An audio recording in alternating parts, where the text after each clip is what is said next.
이 이야기는 장남인 에서의 권리를 동생인 야곱이 빼앗는 이야기입니다. 형의 권리를 훔친 동생의 이야기를 보다 보면 우리 생활에서 배워야 하는 교훈 몇 가지가 있습니다. 야곱이 그 순간 했어야 했던 것은 무엇일까요? 에서의 행동은 무엇을 의미할까요? 이삭의 아내 리브가가 임신했을 때 천사가 나타나 리브가에게 다음과 같이 예언하였습니다. 여호와께서 그에게 이르시되 두 국민이 내 태중에 있구나. 두 민족이 내 복중에서부터 나누이리라. 이 족속이 저 족속보다 강하겠고 큰 자가 어린 자를 섬기리라 하셨더라.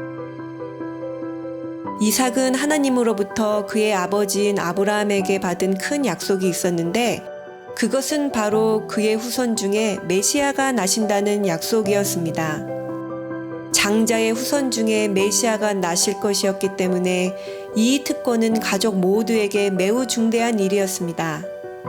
장자의 명분을 받은 자는 다른 형제보다 재산을 두 몫을 더 가지고 갈 수 있는 권리가 있었지만 그 외에 몇 가지 의무가 있었습니다.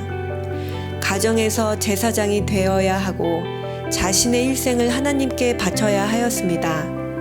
하나님의 요구에 순종해야 하고 모든 생활에 있어서 그는 하나님의 뜻을 물어봐야 했습니다. 아버지 이삭은 천사의 예언에도 불구하고 용맹한 에서를 더 사랑하였기 때문에 에서에게 장자의 명분을 넘겨주려고 하였습니다. 하지만 에서는 자기 자신을 헌신해야 하는 장자의 의무를 짐으로 생각하였습니다. 에서는 우발적이고 자만했으며 제어받기 싫어했고 사냥을 즐기며 방종에 가까운 생활을 하였습니다. 이런 그는 종교 생활을 좋아하지 않았으며 아브라함과 세운 하나님의 율법은 그를 속박하는 도구에 지나지 않았습니다. 반면에 야곱은 순종적이고 매우 부지런했을 뿐 아니라 참을성과 겸손함을 갖춘 사람이었습니다. 집안일을 돌보고 양떼를 치며 항상 현재보다 미래를 더 많이 생각하였습니다. 천사의 예언을 기억하는 리브가는 분명 하나님의 약속은 야곱을 통해서 이루어질 거라고 확신하였습니다. 즉, 장자는 에서가 아니라 야곱이 될 거라고 생각하였습니다. 야곱은 어려서부터 어머니에게 장자의 명분은 자신에게 주어지겠다는 하나님의 메시지를 듣고서는 그 장자의 축복을 바라는 마음을 마음속에 조심스럽게 간직하였습니다. 형과 달리 야곱은 아버지의 재산엔 관심이 없고 영적 장자의 명분인 하나님과 교통하는 일, 가족을 위해 제사장이 되는 일, 약속된 메시아의 조상이 되는 일, 영원한 나라를 유업으로 얻을 일 등의 축복을 붙잡고자 갈망하였습니다. 하지만 아직 하나님의 은혜로 거듭나지 못했던 야곱은 장자의 명분에 대해서 은밀한 갈망을 품는 데에서 더 나아가 에서가 장자의 권리를 가지고 있는 한 자신이 그 장자가 될 수 없으리라고 여기었습니다. 그래서 그는 그 축복을 얻을 수 있는 방법을 끊임없이 연구하고 형에게서 빼앗으려고 호시탐탐 노렸습니다. 이런 야곱에게 에서는 장자를 팥죽과 팔아버리는 일을 저질렀습니다. 여느 날처럼 사냥에 나갔다가 피로에 지쳐 돌아온 에서는 야곱이 팥죽을 끓이고 있는 것을 발견하고 그 음식을 청하였을 때 마침내 야곱은 이 기다리던 기회를 포착하게 됩니다.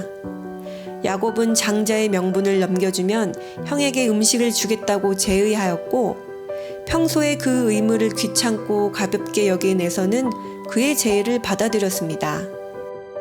내가 죽게 되었으니 이 장자의 명분이 내게 무엇이 유익하리요. 야곱이 떡과 팥죽을 에서에게 주매 에서가 먹으며 마시고 일어나 갔으니 에서가 장자의 명분을 가볍게 여김이었더라. 사실 에서는 이방 족속인 헷 족속 여자들과 결혼했기 때문에 장자로서 집안의 제사장이 될 수 없었습니다. 천사의 예언, 야곱의 축복에 대한 열망, 에서의 무관심, 이방 족속 여자와의 결혼 등에도 불구하고 이삭은 흔들리지 않고 자기가 사랑하는 에서에게 장자를 주고자 하였습니다.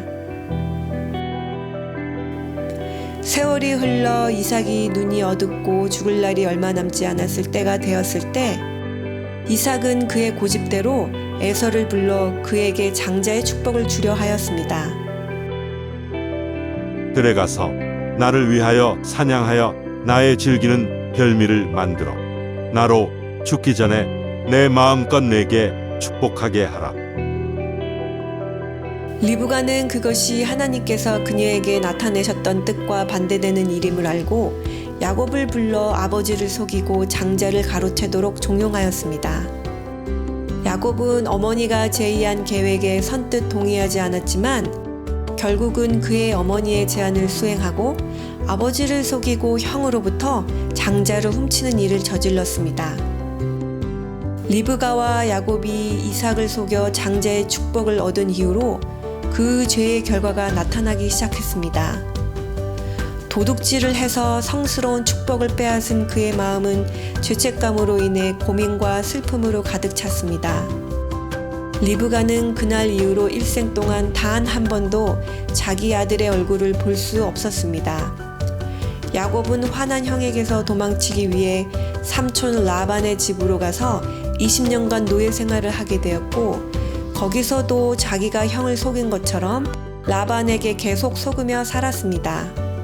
만일 야곱이 믿음으로 하나님이 그들을 위하여 일하실 때까지 기다렸다면 그분의 말씀은 그분께서 정하신 때에 성취되었을 것이었습니다. 한편에서는 자신의 특권이 빼앗긴 것을 알았을 때 분노하였습니다. 그 축복이 자신에게 있을 때에는 가볍게 여겨 팥죽 한 그릇에 팔아버렸지만 영원히 떠나간 지금 그는 그것을 가지고자 울부짖었습니다. 내 아버지여 내게 축복하소서. 내게도 그리하소서. 아버지께서 빌복을 남기지 아니하셨나이까. 그가 자신의 어리석음을 발견하였을 때는 그 축복을 회복하기에 너무 늦어버렸던 것입니다. 너희가 아는 바와 같이 그가 그 후에 축복을 이어받으려고 눈물을 흘리며 고아돼 버린 바가 되어 회개할 기회를 얻지 못하였느니라. 여기서 에서는 그리스도께서 인간들을 위하여 사신 구원을 가볍게 여기고 없어질 세상의 사물을 위하여 하늘에 들어갈 그들의 상속권을 팔아버리는 자들을 대표합니다. 애석하게도 많은 무리들이 장래에 대한 아무런 생각이나 관심도 없이 현재를 위해 살아가고 있습니다. 에서가 자신이 했던 거래가 어리석었다는 것을 깨달았을 때는 다시 회복하기에는 늦었습니다. 그와 같이 그리스도께서 주신 구원을 팔아버리는 사람들도 주님의 날에 같은 결과를 보게 될 것입니다.